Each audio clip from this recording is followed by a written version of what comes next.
Musim hujan adalah momok yang menakutkan bagi teman-teman perangguran, khususnya teman-teman perangguran yang tidak menggunakan atap UV. Bagaimana tips dan triknya yang menanam pohon anggur tanpa menggunakan atap UV? Jangan terus lupa official, jangan lupa subscribe, komen, like, dan share semua ilmu yang akan disampaikan ke depannya oleh Om Rodi. Biar teman-teman juga berhasil membuahkan. Gitu ya Om Rodi ya? Insya Allah. Langsung aja kita bahas Om ya.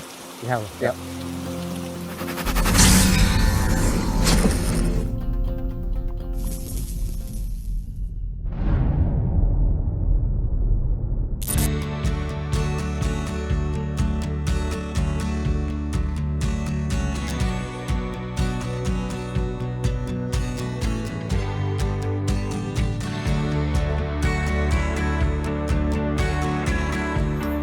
Assalamualaikum warahmatullahi wabarakatuh, Om Rodi.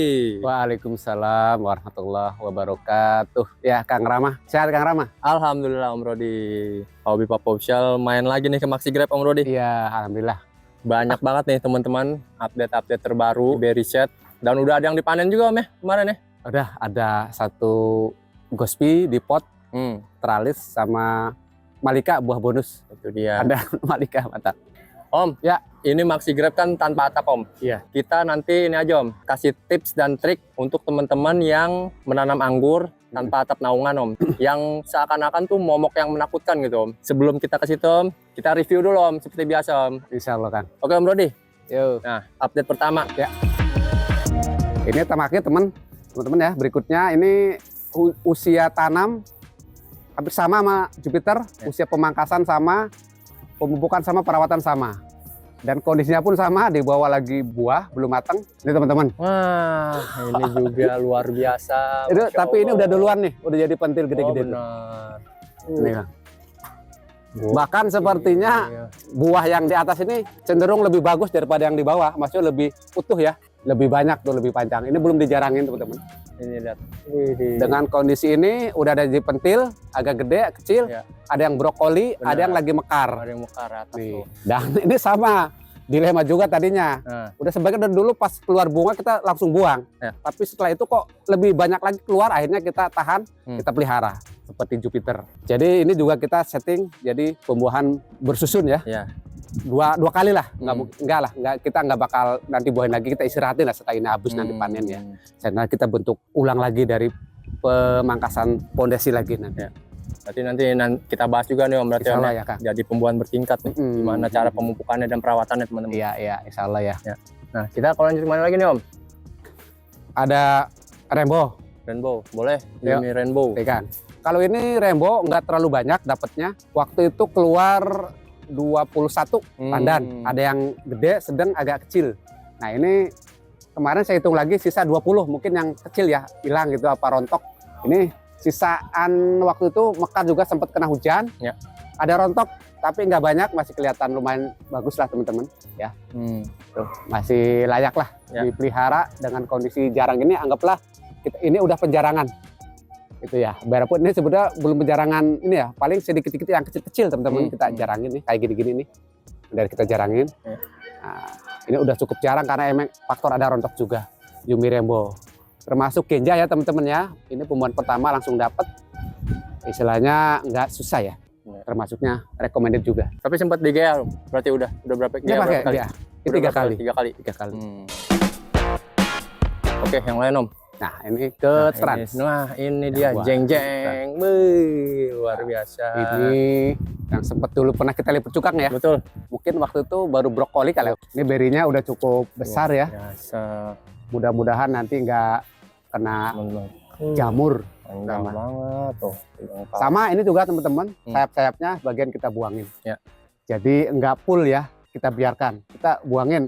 Tujuannya itu tadi, mengurangi beban, mudah-mudahan bisa kuat sampai matang. Kita pangkas long teman-teman ya ini, transfigurasi ini. Biarpun banyak teman-teman yang lebih cocok di pangkas pucuk ya, potes pucuk. Memang dia bagus di potes pucuk, mudah banget keluar kembangnya.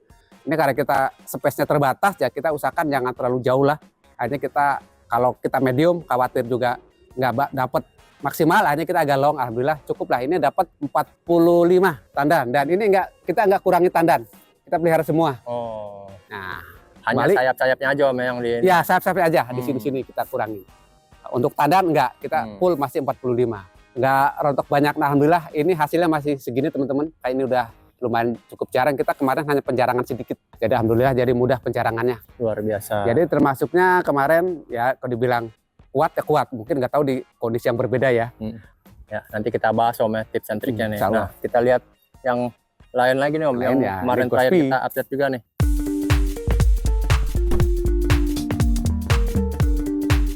Berikutnya Gospi ini teman-teman. Ini dulu keluar tandan 80 kita sortir jadi 50. Sama, ini juga tandannya kita banyak turun-turunin. Tuh banyak sayap yang kita potong-potong Kang. Luar biasa. Tapi untuk lebih banyak cherry, kita lebih banyakin lagi turun tandan. Makanya kita berani coba di 60, kalau ini di 50 tandan. Karena ini masih tergolong banyak nih sayapnya. Dan dari dompolan juga lebih banyak, lebih padat ini Om ya, lebih Iya, banyak gitu maksudnya, betul. lebih ngumpul gitu. Dan semua tanpa naungan, alhamdulillah ini masih bisa relatif aman. Ya mudah-mudahan bisa matang selamat lah. Nah Om, kita tahu deh gitu Maxi Grab ini tanpa atap Om. Betul. Dan kemarin-kemarin ini semua sempat keajar hujan Om. Nah, berbagi pengalaman deh, tips dan triknya Om Rodi untuk teman-teman nih yang menanam anggur tapi tanpa atap naungan Om. Gini teman-teman ya, kita memang tanpa atap, tapi bukan berarti kita udah bisa 100%, bukan. Kita yang berbagi kebiasaan kita, yang kita lakukan ya teman-teman. Tetap namanya kalau di musim hujan itu, kalau tanpa atap nggak ada yang bisa sempurna. Dalam arti seperti musim kemarau, ya agak susah. Baik yang di atap ataupun yang nggak di atap. Apalagi yang nggak di atap ya Kang ya. Yang tanpa naungan itu lebih biasanya perjuangan lebih berat. Paling yang sekarang mulai kita persiapkan apa? Ya pertama pohon itu kalau kita mau nanam bibit jangan di pas musim hujan tinggi-tingginya. Usahakan sebelum-sebelumnya. Jadi ketika masuk musim penghujan, bibit udah relatif kuat akarnya. Tapi untuk perawatan, ya tentu kita satu gini teman-teman. Kalau memang nanti menghadapi musim hujan, kita kontrol pH tanah. Itu kan. Itu dengan cara penambahan pupuk kalsium, bisa dari dolomit atau pupuk magnesium sulfat. Intinya pH dijaga. Berikutnya air, jangan sampai tergenang. Ya tentu media tanam baik musim kemarau musim hujan harus poros, gembur dan poros. Apa tujuannya? Jadi ketika datang musim hujan akan lebih bisa air tuh nggak tergenang, lebih ngalir, lebih mudah turun. Jadi efeknya ke situ. Terutama yang menanam di tanah ya harus kita bikin parit-parit ya. Jadi air tuh ketika hujan besar pun dia langsung ngalir, jangan kebanjiran. Gitu. Kalau memang nanti kita pas mekar ada pohon-pohon anggur yang lagi bunga mau mekar, salah kita. Kalau bisa di atap sementara gitu kan. Karena memang kalau sekuat-kuatnya pun kalau dihajar terus-terusan gak bisa Kang, terus terang kita juga akuin itu berat gitu. Biarpun kadang-kala ada pohon tertentu yang ya namanya rezeki kali ya, dia berhasil gitu. Cuma tipnya itu kalau bisa di atap. Ya, dan juga kita biasanya nih kalau misalkan ini lagi anteng-antengnya tiba-tiba misalkan hujan malam nih. Kita pagi-pagi kita usahakan ini di plak-plak turunin sisa air hujannya ya biar turun.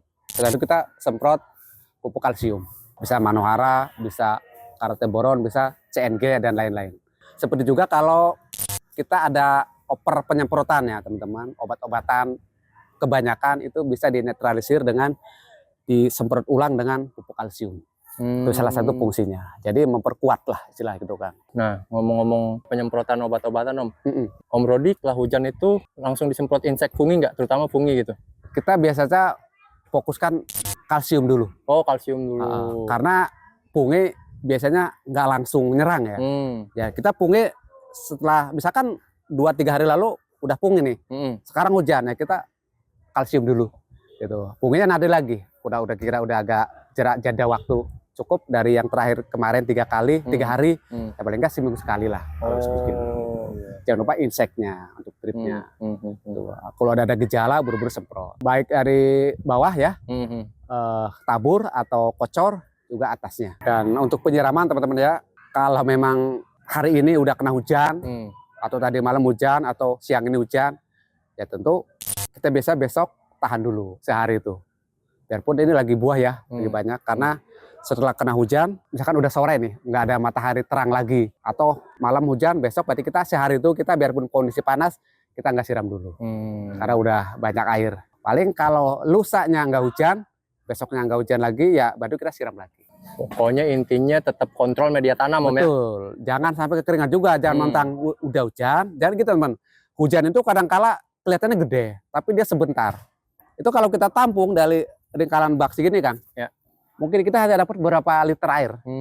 Kalau untuk nyiram nggak cukup. Jadi jangan mentang-mentang udah hujan, lalu teman-teman nggak usah nyiram. Ya. Apalagi daun banyak, buah banyak. Nah, kemarin juga ada yang info, Om kok buah saya tiba-tiba layu ya. Sedangkan dia nanam di atas dak. Nyiramnya mungkin telat-telat. Apalagi kalau udah dia feeling ada hujan lah. Seolah udah banjir ya, media belum tentu. Kecuali hujan berterus-terusan, mungkin ya dia udah masuk cukup. Tapi kalau hujan besar cuma 1 jam misalkan, itu biasanya dia sudah kurang. Apalagi itu tadi, pohon lagi rindang, lagi banyak buah.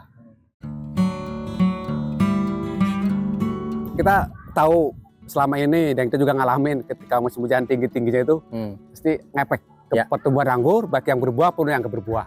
Terutama pohon yang masih lemah ya. Ada kala kerdil, busuk akar, terus mati gitu. Terutama buah rontok itu memang fakta.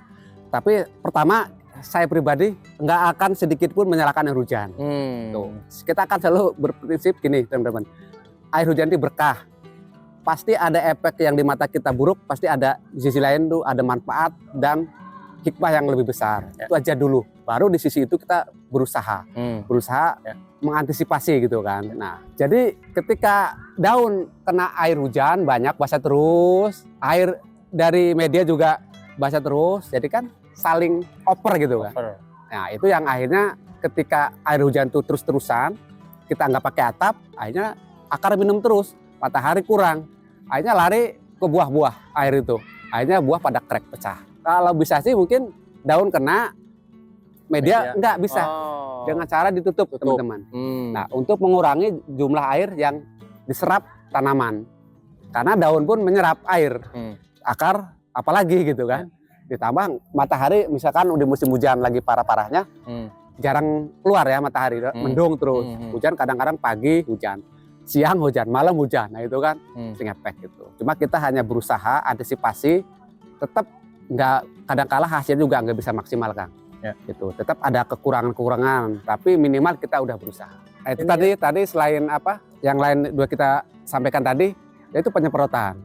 Tadi selain kalsium, ya bukan berarti anti hamanya nggak penting. Itu tadi kita kan paling nggak ya sesuai ini ya kebiasaan. Kalau udah musim hujan, kita biasanya agak perbanyak penyemprotan. Tapi juga nggak sampai seminggu 2 kali atau 3 kali. Paling cepat kita seminggu sekali. Itu. Kalau lagi musim kemarau, ya kita lihat waktu, kondisi, lihat indikasi. Kalau nggak ada, kita agak jarang-jarang aja. Kalau ini ya mungkin bisa nanti antara seminggu sampai 10 hari ya semprot anti jamur. Lalu insektisidanya juga. Kalau kayak gini Om Rodi pakai itu obatnya apa? Kita kemarin antrakol. Untuk perawatan ya, untuk jaga-jaga karena belum terserang, alhamdulillah semprot. Teman-teman kalau nyemprot usahakan gini teman-teman. Jangan cuma dari jarak jauh. Apalagi kalau ini berinya padat. Ya, usahakan tembak ke deket nih supaya masuk ke ini nih. Sela-sela ini jadi batangnya ini, batang tulangnya ya, ini kena semua, usahakan. Karena disitulah kadang awal mulanya jamur nempel. Bukan nempel di sini lalu ke dalam, tapi di dalam dulu tumbuh, baru makin banyak makin ke sisi luar juga. Jadi ini penting teman-teman. Makanya itu jadi salah satu fungsi penjarangan. Gitu. Jadi ya itu tadi salah satu lagi, ketika musim hujan usahakan buah itu harus dijarangin. Ya, terutama yang itu tadi nggak pakai atap ya. Karena sering kena hujan, kalau dia padat buah rapat, dia akan lebih lembab di dalam. Ya, ketika sekali-kali ada matahari, dia tetap nggak kena matahari karena saking lembabnya. Ya udah, jamur berkembang biak. Itu dia. Nanti ada laporan tiba-tiba ini layu, rontok buahnya. Kalau inseknya Om Rodi pakai apa? Insek kita ada beberapa ya. Sekarang kita insek ada Aphidor, itu bergantian ya Kang ya. Ada Kurakron, ada Decis. Kalau fungisida kita ada Antrakol, ada Nordok, kadang-kadang Nativo. Tapi yang sering kita teman-teman suka ada jamur, teman-teman semprotnya insektisida. Karena mungkin dia punya obatnya cuma 1. Saya udah semprot, nggak sembuh-sembuh ya. Dia terus semprotnya pakai Antrakol. Atau sebaliknya, di jamur pakainya Kurakron misalkan gitu. Jadi dosisnya kita ikuti aja, di anjurannya berapa mili, sebisa mungkin ikuti aturan itu.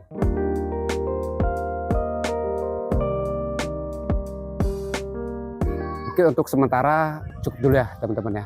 Ya kalau nanti mungkin ada sedikit yang kurang jelas bisa dicek di kolom komentar ya Kang ya. Ya. Jadi intinya gini teman, ini sebelum saya tutup, apa yang tadi saya sampaikan itu hanya sebagian ikhtiar kita. Ikhtiar kita dalam upaya menanam anggur ya. Jadi satu, kita jangan berprasangka buruk adanya hujan. Jangan dipikirin kita hujan bakal bikin rusak kebun saya, bikin rusak tanaman saya, jangan. Itu berarti kita berprasangka buruk atas ketetapan yang Maha Kuasa. Jadi satu, kita berprasangka baik. Hujan banyak manfaat, pasti akan ada manfaat yang lebih banyak baik saat itu atau setelahnya. Kita syukuri aja hujan sambil kita ikhtiar. Tadi yang seperti kita lakukan itu pengalaman kita. Hasilnya belum tentu tepat, belum tentu terbaik. Intinya itu salah satu ikhtiar. Ya silakan teman-teman barangkali mau coba atau punya trik-trik sendiri. Insya Allah banyak cara. Itu dia teman-teman. Sekali lagi, hujan itu bukan sebuah momok yang Nikmatin menakutkan. aja ya. Oke, Om Rodi. Siap. Update ke depannya seperti biasa kita update lagi. Semoga kita semua panjang umur, sehat selalu, dan semua teman-teman tentunya menonton videonya sampai selesai. Amin. Berarti kita lanjut ke video yang tadi Om. Siap. Tentang pemupukan dan perawatannya ya. Kita ceritain apa adanya. Nah, itu dia. Saksikan terus Hobi Papa Official, teman-teman. Jangan lupa subscribe, komen, like, dan share semua ilmu yang disampaikan oleh Om Rodi ke depannya nanti. Assalamualaikum warahmatullahi wabarakatuh. Terima kasih Om Rodi. Waalaikumsalam warahmatullahi wabarakatuh. Bukan ahli, hanya hobi. Bukan menggurui, hanya berbagi. Karena menanam sekarang, untuk anak cucu kita nanti. Salam satu hobi, Hobi Papa Official. Wassalamualaikum warahmatullahi wabarakatuh.